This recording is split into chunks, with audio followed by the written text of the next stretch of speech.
सोनम ने जो किया उसका एक एक सच अब सामने आ रहा है। उसने कई बातें छुपाई, पर कुछ सच ऐसे भी होते हैं जिन्हें कितना भी छुपाया जाए पर वो सामने आ ही जाते हैं। एक ऐसी ही सच्चाई अब सामने आई है जिसकी वजह से राजा की हत्या हुई।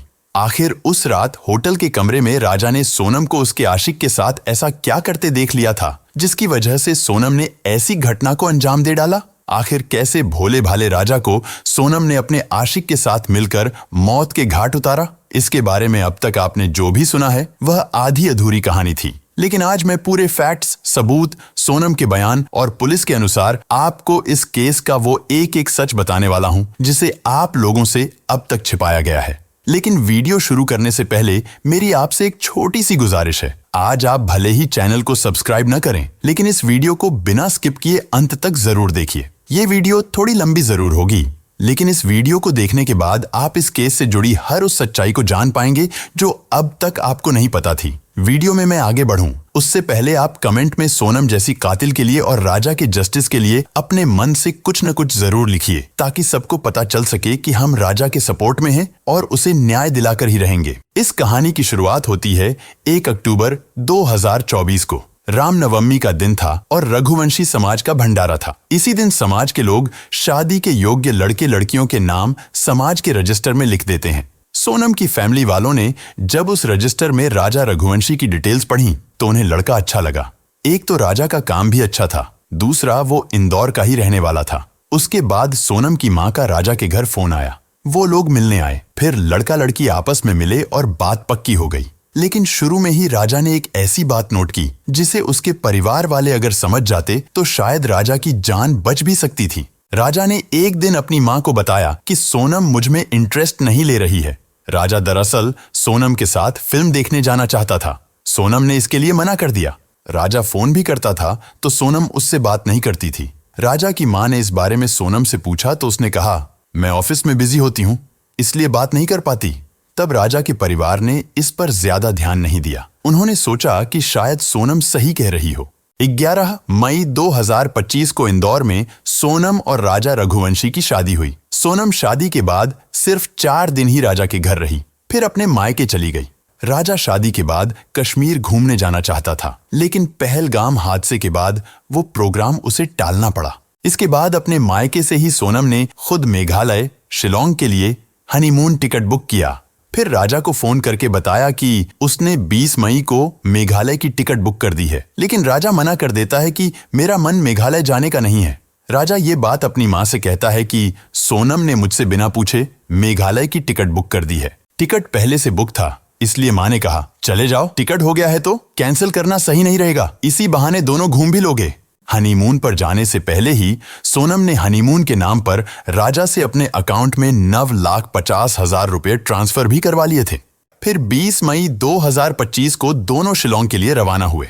असम में 1 से 2 दिन घूमने के बाद 22 मई को राजा और सोनम शिलांग में पहुंच जाते हैं। वहां के एक लोकल रेंटल एजेंसी से वो लोग एक स्कूटी किराए पर लेते हैं और उसी स्कूटी से आसपास के कुछ जगह घूमते हैं। अगले दिन यानी कि 23 मई की सुबह 5:30 पर वो लोग अपने होटल से चेकआउट कर लेते हैं। वो लोग अपने लगेज बैग को स्कूटी में कैरी करके घूम नहीं सकते थे, इसीलिए उनके पास जितना भी कीमती सामान था उसे वे एक छोटे बैग में डालते हैं और बाकी का लगेज उसी होटल के रिसेप्शन में छोड़ देते हैं। उस दिन सोनम का फास्टिंग था, इसलिए वो लोग एक दुकान से कुछ फ्रूट्स खरीदते हैं और कॉफी पीते हैं। उसके बाद वे लोग उसरा हिल्स की तरफ बढ़ते हैं, जो कि शिलांग से लगभग 60 किलोमीटर दूर है। वहां पहुंचने के बाद दोपहर करीब 1 से 1:30 बजे के बीच सोनम अपनी सासू माँ से फोन पर बात करती है। Hello hello. हाँ मैं राजा का फोन चल नहीं हुआ अभी नहीं हुआ, बस हम चढ़ाई कर रहे हैं, हम ऊपर चढ़ गए फिर फोन लगाते हैं। इसी कॉल रिकॉर्डिंग से पता चलता है कि राजा और सोनम को नीचे जाकर जहां घूमना था वो उस जगह पर ऑलरेडी घूम चुके थे और करीब 1:30 बजे के आसपास अपने स्कूटी के पास लौट रहे थे। ये राजा और सोनम का आखिरी कॉल होता है, क्योंकि 1:47 पर जब राजा के बड़े भाई सोनम को कॉल करते हैं तो सोनम का मोबाइल रिंग तो होता है, लेकिन कोई रिसीव नहीं करता। राजा का फोन तो पहले से ही स्विच ऑफ था, लेकिन 24 मई को सोनम का फोन भी बंद हो जाता है। अब यह क्लियर हो जाता है कि 1:20 से लेकर 1:47 के बीच ही कुछ अनहोनी हुई थी। राजा के बड़े भाई विपिन तुरंत शिलांग पहुंचते हैं। जब वे होटल पहुंचते हैं तो वहां पता चलता है कि राजा और सोनम 23 मई की सुबह 5:30 पर चेकआउट कर चुके थे और उनका लगेज अभी तक वहीं रखा हुआ है। तब से इस बैग को कोई लेने नहीं आया। ये सुनते ही विपिन को यकीन हो जाता है कि कुछ न कुछ तो अनहोनी हुई है, जरूर दोनों किसी मुसीबत में हैं। राजा और सोनम का घर वालों से बात हुए 1 दिन से ज्यादा हो चुका था। ऊपर से पूरा नॉर्थ ईस्ट भारी बारिश की चपेट में था। कई जगह बाढ़ और लैंडस्लाइड की वजह से रेड अलर्ट लगा हुआ था। ऐसे में समय रहते खोजबीन नहीं होती तो उनका मिलना मुश्किल हो जाता। इसलिए राजा के बड़े भाई विपिन ईस्ट खासी हिल्स पुलिस को इन्फॉर्म करते हैं, लेकिन खराब मौसम की वजह से पुलिस भी ज्यादा कुछ नहीं कर पाती। इसलिए खुद ही राजा के फैमिली वाले राजा और सोनम को ढूंढना शुरू कर देते हैं। राजा और सोनम ने अपने ट्रिप की कई फोटो और वीडियो अपने परिवार को भेजे थे। इन्हीं में से एक फोटो में पीछे एक पोस्टर दिखता है, जिसकी मदद से वे उस स्कूटी वाले तक पहुंचते हैं जिससे राजा ने स्कूटी किराए पर ली थी। वो बताता है कि उस स्कूटी में GPS ट्रैकर लगा है, जिससे उसकी लोकेशन पता चल जाती है। जब लोग वहां पहुंचते हैं तो पाते हैं कि स्कूटी एकदम ठीक तरीके से पार्क की गई है, चाबी अभी भी उसमें लगी है, जो अजीब बात है। लेकिन स्कूटी के साथ जो हेलमेट दिया गया था वो भी गायब था। अब भी पुलिस इस केस को उतनी गंभीरता से नहीं ले रही थी। लेकिन जब मध्य प्रदेश के मुख्यमंत्री और सांसद इस केस में दिलचस्पी दिखाते हैं, तब जाकर सर्च ऑपरेशन तेज होता है। लेकिन खराब मौसम की वजह से रेस्क्यू करना मुश्किल हो जाता है। मगर ऐसे हालात में भी वहां के लोकल लोग राजा और सोनम को ढूंढने में आगे आते हैं। करीब 50 रेस्क्यू टीम बनाई जाती हैं, जिनमें लोकल्स, पुलिस, SDRF, NDRF और NGO के लोग मिलकर सर्च ऑपरेशन शुरू कर देते हैं। जहां ये लोग नहीं पहुंच पा रहे थे, वहां ड्रोन और हेलीकॉप्टर की मदद से सर्च ऑपरेशन चलता है। लेकिन लगातार बारिश की वजह से काम बहुत मुश्किल हो जाता है। बारिश लगातार हो रही थी, जिसके चलते काफी दिक्कतें हो रही थीं। 2 जून को, यानी कि लापता होने के 10 दिन बाद, जहां स्कूटी मिली थी वहां से 25 किलोमीटर दूर एक बॉडी मिलती है। हाथ में एक टैटू बना हुआ था और उसमें राजा लिखा हुआ था। जब पुलिस वाले विपिन को ये बॉडी दिखाते हैं तो विपिन उसे पहचान लेते हैं कि ये तो उनके ही भाई की बॉडी है। सबका जो डर था वो सच हो जाता है।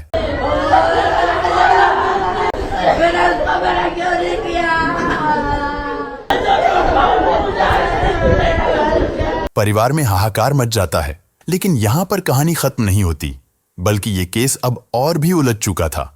राजा के परिवार वालों ने बताया कि जब वह घर से निकले थे तो उनके गले में सोने की चेन थी, हाथ में 2 वेडिंग रिंग्स और एक डायमंड ब्रेसलेट भी पहना हुआ था, जिसकी कीमत करीब 10 लाख रुपए थी। लेकिन पुलिस को अब तक जो चीजें मिली थीं, उनमें एक सफेद रंग की महिला की शर्ट, एक पेंटोप्राजोल टैबलेट, वीवो का टूटा हुआ मोबाइल और राजा की स्मार्ट वॉच शामिल है। लेकिन सोने की चेन, दोनों रिंग्स और ब्रेसलेट गायब है। पोस्टमार्टम रिपोर्ट से पता चलता है कि राजा के शरीर पर कई जगह धारदार हथियार के घाव थे, यानी उसकी हत्या की गई थी। उनको मारकर नीचे खाई में फेंक दिया गया था। हथियार भी नया था, जैसे राजा को मारने के लिए ही यह खरीदा गया हो। हालांकि पुलिस ने उस हथियार को भी बरामद कर लिया है। जो स्कूटी मिलती है वह प्रॉपर्ली एक जगह पर पार्क किया हुआ था। उसमें कोई स्क्रैच मार्क नहीं था, जिससे यह पता चलता है कि उनका एक्सीडेंट स्कूटी में नहीं हुआ है, बल्कि उन्हें मारा गया था। लेकिन अजीब बात यह है कि उस स्कूटी में चाबी लगा हुआ था और उसका हेलमेट मिसिंग था। स्कूटी से थोड़ी ही दूरी पर राजा और सोनम के बैग्स भी मिलते हैं, जो वो अपने साथ लेकर आए थे। और वहां से लगभग 25 किलोमीटर दूर राजा की बॉडी मिलती है। यह तभी पॉसिबल हो सकता है जब राजा को मारने के बाद कातिल ने स्कूटी को ओसरा हिल्स के पास लाकर पार्क किया होगा और स्कूटी वहां पर पार्क करने के बाद उसी ने ही गाड़ी में चाबी छोड़ दिया होगा। क्योंकि यह एक रेंटेड स्कूटी था, फिर उसने वो बैग भी वहीं पर फेंक दिया होगा। यानी कि कातिल हत्या कर बॉडी को दूर फेंका और स्कूटी को जानबूझकर सही से पार्क कर दिया, ताकि सर्च ऑपरेशन गुमराह हो जाए। राजा की हत्या 23 मई को हुई थी, लेकिन उसकी लाश 2 जून को मेघालय के प्रसिद्ध वेई सावडोंग फॉल्स के पास एक गहरी खाई में बेहद सड़ी गली हालत में मिली। शरीर पर गहरे जख्म थे। सिर और पीठ पर धारदार हथियार के 2 घाव साफ नजर आ रहे थे। इन सब साक्ष्यों से साफ हो गया कि यह कोई हादसा नहीं, बल्कि सोची समझी और खौफनाक हत्या थी। अब तक पुलिस इसे लूटपाट का मामला मान रही थी और सोनम रघुवंशी की तलाश में जुट गई थी, जो उसी दिन से लापता थी। पुलिस को शक था कि लुटेरों ने राजा को लूटने के बाद उसकी हत्या कर दी और संभव है कि सोनम को भी मारकर कहीं फेंक दिया हो। जैसे ही ये खबर मीडिया के जरिए आम लोगों तक पहुंची, हर कोई सन्न रह गया। लोगों में गुस्सा फूट पड़ा और वे सड़कों पर उतर आए। विरोध प्रदर्शन शुरू हो गया। जनता के भारी दबाव के बाद पुलिस ने तुरंत विशेष जांच टीम SIT का गठन किया और सोनम की तलाश को प्राथमिकता दी। लेकिन इस मामले की दिशा तब पूरी तरह से बदल गई जब एक स्थानीय गाइड अल्बर्ट पीडी ने पुलिस को बताया कि 23 मई को उसने राजा और सोनम को 3 अनजान युवकों के साथ फॉल्स की ओर जाते हुए देखा था। इन तीनों युवकों की सबसे चौंकाने वाली बात यह थी कि वे सभी हिंदी में बात कर रहे थे। इसके बाद पुलिस ने CCTV फुटेज खंगाले। फुटेज में राजा, सोनम और 3 अज्ञात युवकों को एक साथ घूमते देखा गया। जब पुलिस ने सोनम के मोबाइल की कॉल डिटेल रिकॉर्ड CDR निकाली तो कई संदिग्ध कॉल्स इंदौर और यूपी के नंबरों पर मिलते पाए गए। इसके बाद मेघालय पुलिस ने इंदौर और यूपी की पुलिस के साथ मिलकर दोनों ही राज्यों में अलग अलग जगह छापेमारी करके 4 लोगों को पकड़ लिया। इनमें राज कुशवाहा और विशाल चौहान को इंदौर से, आकाश राजपूत को इंदौर के पास से और आनंद कुर्मी को बीना से गिरफ्तार कर लिया गया। शायद सोनम को इस बात की भनक लग गई थी कि उसके साथी अब पुलिस की गिरफ्त में आ चुके हैं। इसी डर से उसने आत्मसमर्पण करने का फैसला किया और फिर 8 जून की रात करीब 1 बजे यूपी के गाजीपुर में एक ढाबे पर एक लड़की बदहवास हालत में पहुंची। उसने काले रंग की टी-शर्ट और लोअर पहन रखा था। बाल बिखरे हुए थे। चेहरा बेहद थका हुआ लग रहा था, जैसे कई दिनों से सोई ना हो। डर और घबराहट उसके चेहरे पर साफ झलक रही थी। लड़की ने ढाबे वाले लड़के से कहा, भैया क्या मुझे आपका फोन मिलेगा? मुझे अपने घर वालों से बात करनी है। ढाबे वाले ने बिना सवाल किए अपना फोन दे दिया। जैसे ही लड़की ने कॉल किया, वो रोने लगी। उस वक्त कोई नहीं जानता था कि ये लड़की कौन है।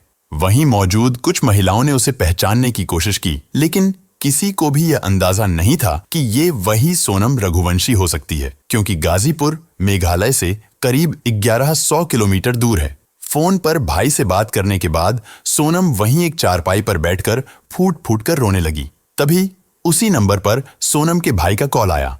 उसने ढाबे वाले से कहा, भाई साहब आप तुरंत पुलिस को फोन करो। ढाबे वाले ने फौरन पुलिस को सूचना दी।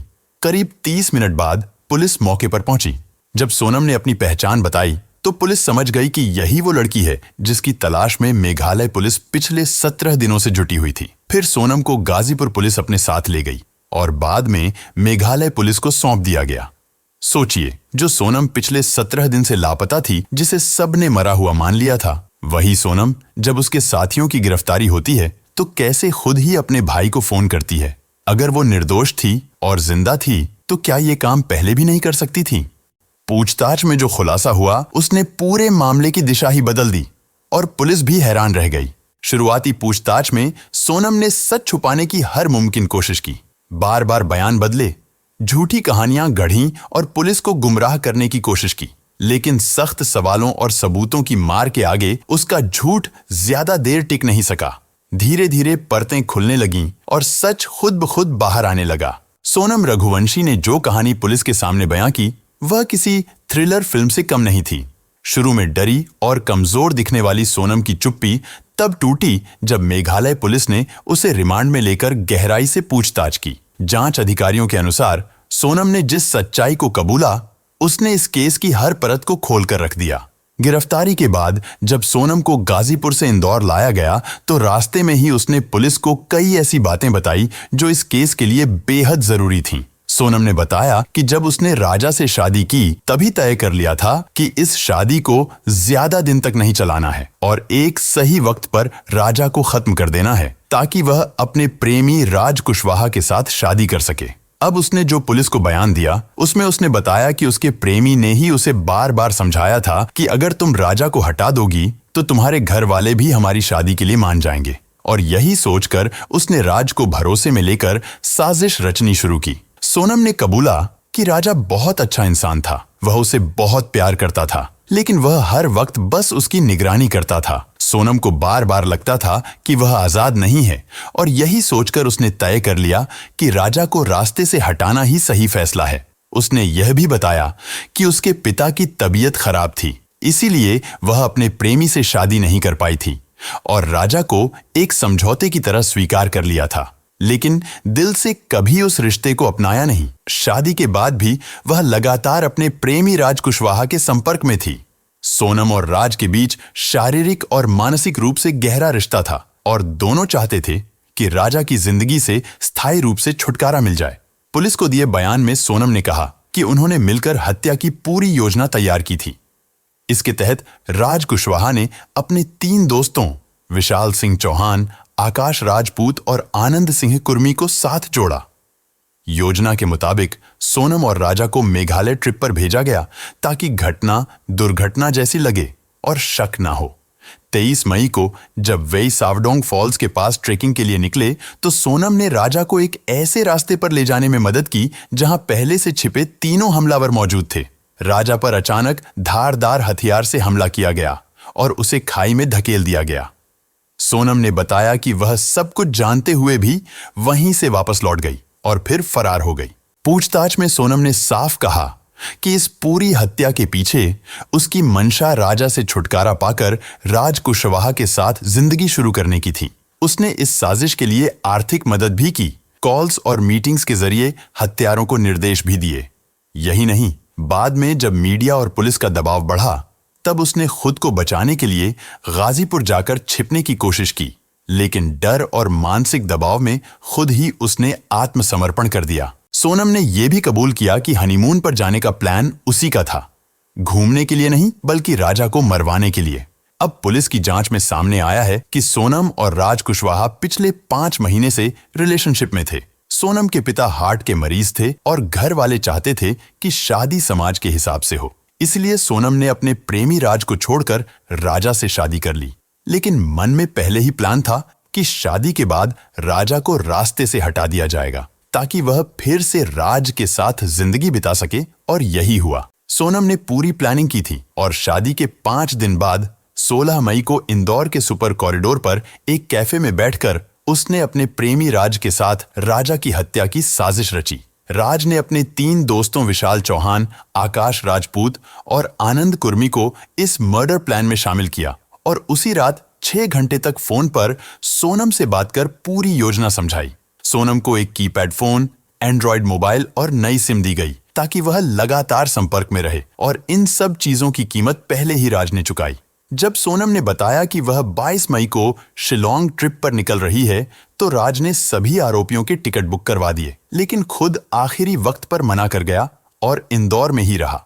वहां रहकर वह सबको डायरेक्शन देता रहा ताकि कोई शक न हो। यहां तक कि राजा के अंतिम संस्कार में भी वह शामिल हुआ ताकि सबको लगे कि वह दुखी है और परिवार के करीब है। 23 मई को जो हुआ वह दिल दहला देने वाला था। आरोपियों ने गुवाहाटी से एक ऑनलाइन ऑर्डर की गई छोटी कुल्हाड़ी यानी डाव खरीदी और शिलोंग में सोनम और राजा के होमस्टे से 1 किलोमीटर दूर ठहरे। सोनम लगातार लोकेशन शेयर करती रही और किराए की स्कूटी लेकर राजा को बहाने से उस जगह ले गई जहां सुनसान इलाका था।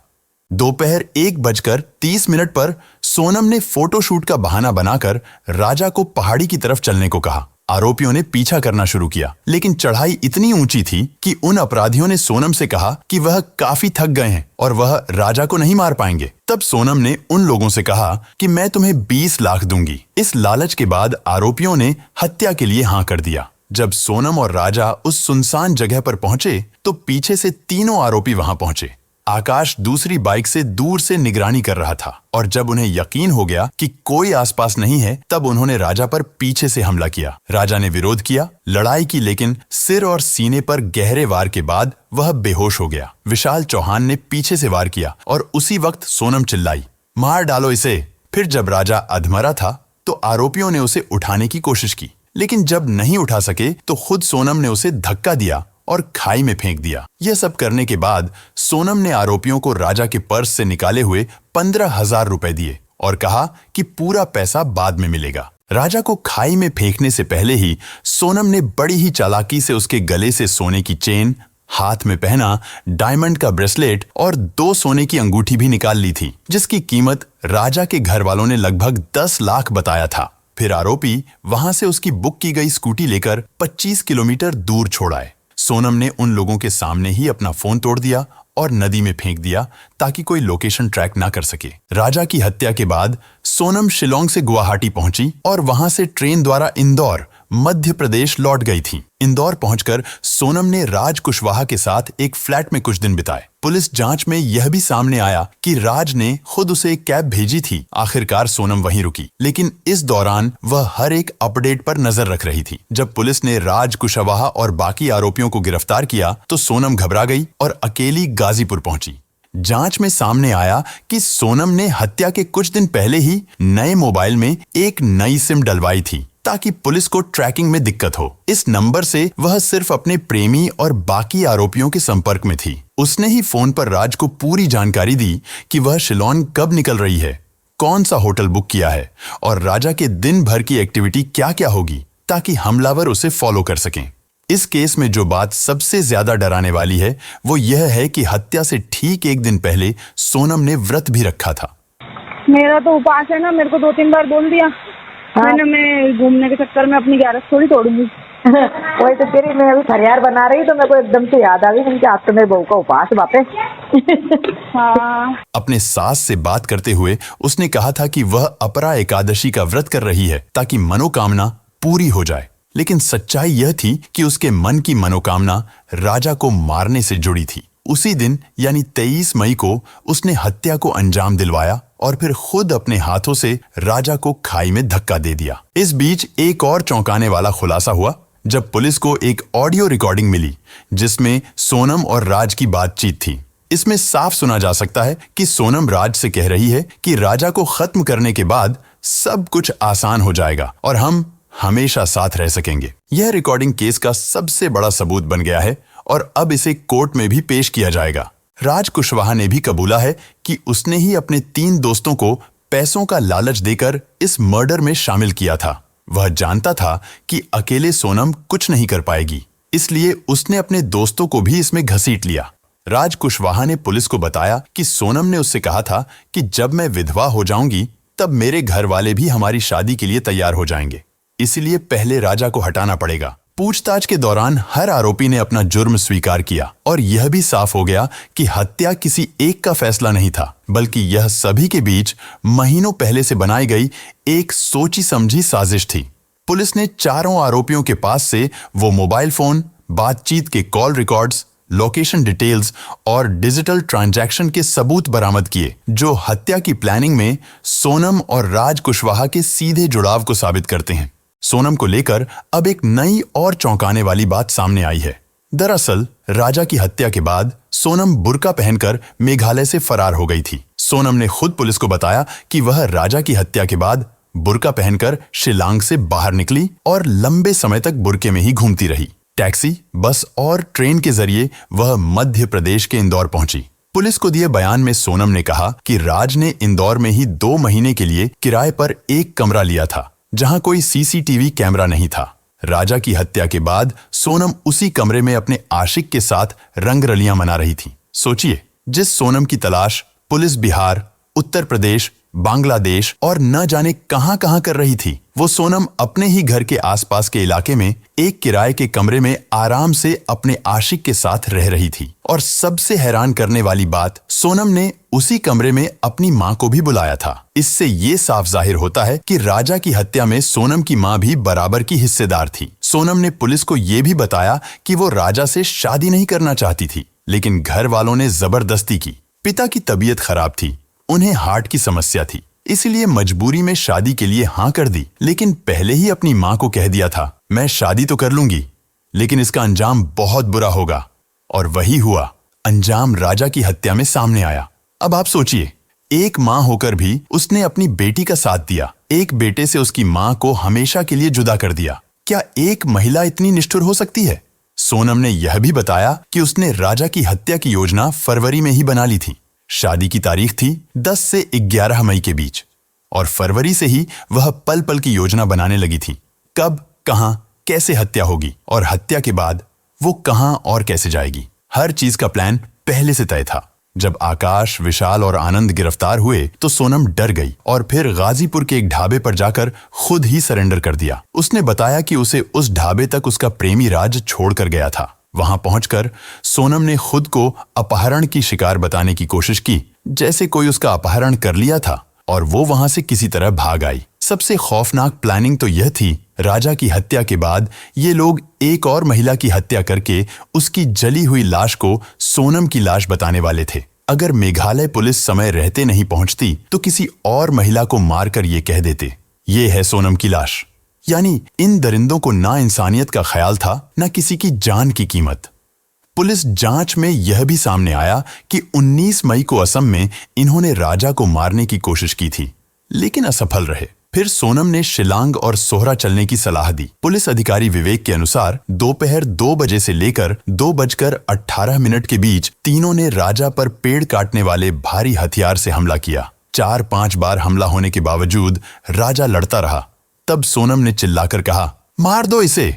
जब राजा बुरी तरह घायल होकर जमीन पर गिर गया, तब सोनम ने तीनों के साथ मिलकर राजा को खाई में फेंक दिया। तब तक राजा की सांसें चल रही थीं, लेकिन खाई में गिरते ही वह उठ नहीं सका और उसकी मौत हो गई। हत्या के बाद सोनम ने अपना रेनकोट आकाश को दिया, क्योंकि उसके रेनकोट पर खून के धब्बे लग गए थे और बाद में उस रेनकोट और 2 व्हीलर को घटना स्थल से कुछ दूरी पर ले जाकर छोड़ दिया। पुलिस ने सोनम के लापता रहने के दौरान यही रेनकोट बरामद किया, जिसकी सीसीटीवी फुटेज स्क्रीन पर देखी जा सकती है। अब भी पुलिस सोनम से पूछताछ कर रही है। उसके 3 मोबाइल फोन अब तक नहीं मिले हैं। अगर ये मिल जाते हैं तो केस में और भी खौफनाक राज सामने आएंगे। यह भी बताया जा रहा है कि राजा का जब अंतिम संस्कार हो रहा था, तब सोनम बुर्के में छिपकर वह दृश्य देखकर हंस रही थी। इसके अलावा राजा के करीबी लोगों का कहना है कि शादी के बाद भी सोनम अपने आशिक राज से मिलती थी। उसके साथ वो सब करती थी जो एक पति पत्नी करते हैं। एक दिन राजा ने ये सब करते हुए सोनम को रंगे हाथ पकड़ लिया था, इसलिए ही सोनम ने राजा की हत्या करवा दी। हालांकि इस दावे की पुष्टि अब कोई नहीं कर सकता, क्योंकि राजा अब इस दुनिया में नहीं है। लेकिन जो कुछ भी सोनम ने किया वो किसी भी तरह माफी के काबिल नहीं है। उसके लिए उम्र कैद या फांसी भी शायद कम ही सजा होगी। लेकिन अफसोस की बात यही है कि अब राजा कभी लौट कर नहीं आएगा। 5 आरोपियों को न्यायिक हिरासत में भेज दिया गया। वहीं अब सोनम के वकील ने दावा किया है कि पुलिस इन लोगों से जबरदस्ती गुनाह को कबूल करवाने की कोशिश कर रही है, जबकि सोनम निर्दोष है। लेकिन जिस तरह के सबूत सामने आए हैं, जैसे कॉल डिटेल्स, लोकेशन डेटा और राज के कबूलनामे की रिकॉर्डिंग, उससे अब कोई शक की गुंजाइश नहीं बची है। मेघालय पुलिस और इंदौर पुलिस दोनों मिलकर इस केस को तेजी से आगे बढ़ा रही हैं। फिलहाल सोनम की कस्टडी बढ़ा दी गई है और अगले कुछ दिनों में कोर्ट में चार्जशीट पेश की जाएगी। पुलिस का कहना है कि सोनम ही इस मर्डर केस की असली मास्टरमाइंड है और उसने बेहद शातिर तरीके से यह साजिश रची। जब पूरा सच जनता के सामने आया तो पूरे देश में गुस्से की लहर दौड़ गई। सोशल मीडिया से लेकर सड़कों तक लोग राजा रघुवंशी की निर्मम हत्या को लेकर न्याय की मांग करने लगे। राजा के घर वालों, दोस्तों और समर्थकों ने विरोध प्रदर्शन शुरू कर दिए और जगह जगह पर मशाल जुलूस निकाले गए। लेकिन यहाँ सोचने वाली असली बात यह है, अगर सब कुछ पहले से तय था तो फिर सोनम ने राजा से शादी ही क्यों की? उसके पास ऑप्शन था। वो चाहती तो अपने प्रेमी के साथ पहले ही भाग सकती थी। सच में ये बात हैरान करती है कि आज की युवा पीढ़ी किस तरह की सोच रखती है। जिससे आप प्यार नहीं करते, अगर वो आपको नहीं मिलता तो आप उस इंसान की जान ले लेते हो जिसका आपसे कोई लेना देना ही नहीं था। और जो लड़कियां इतनी दबंग होती हैं कि शादी के बाद अपने प्रेमी के लिए पति का कत्ल तक करवा देती हैं, वही लड़कियां शादी से पहले इतना साहस क्यों नहीं दिखाती? शादी से पहले ही क्यों नहीं कह देती कि मुझे कोई और पसंद है, मैं इससे शादी नहीं करूंगी? मतलब माँ बाप के सामने आप इतना बेबस दिखते हो कि मजबूरी में शादी कर लेते हो, लेकिन अंदर ही अंदर इतना जहर पल रहा होता है कि एक मासूम आदमी को मारने में भी आपको दया नहीं आती। मुझे नहीं पता ये कैसी सोच है, लेकिन इतना जरूर कह सकता हूँ, इस सोच ने न जाने कितने घर बर्बाद कर दिए और हजारों लाखों लोगों को डर में जीने पर मजबूर कर दिया। वीडियो के अंत में मैं बस आपसे एक बात कहना चाहूंगा, जब भी कोई लड़का अपने माता पिता की पसंद से शादी करने जाए तो लड़की से उसकी डिग्री या बायोडाटा ना पूछो, उससे पसंद नापसंद ना पूछो। उससे बस ये पूछो कि तुम्हारा किसी से अफेयर तो नहीं है। अगर है तो मुझे बता दो, मैं ये शादी कैंसिल कर दूंगा, ये कहकर कि मुझे लड़की पसंद नहीं है। शायद इस एक सवाल से किसी और मासूम राजा की जान बच जाए, शायद आगे कोई और बेकसूर शिकार न बने।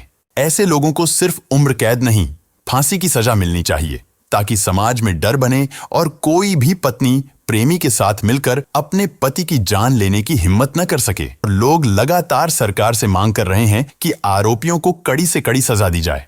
कुछ लोग यहाँ तक कह रहे हैं कि अगर इस केस में भी सख्त सजा नहीं हुई तो समाज में और ऐसे केस बढ़ सकते हैं। लेकिन आपका इस पूरे केस पर क्या कहना है, कमेंट में जरूर लिखें। इस वीडियो को ज्यादा से ज्यादा शेयर करिए ताकि लोगों को सोनम की हकीकत पता चल सके और राजा को न्याय मिल सके। साथ ही इस केस से जुड़ी हर अपडेट पाने के लिए चैनल को सब्सक्राइब करके बेल नोटिफिकेशन को ऑल पर सेलेक्ट कर लें ताकि हमारी नई वीडियो की नोटिफिकेशन आपको सबसे पहले मिल सके।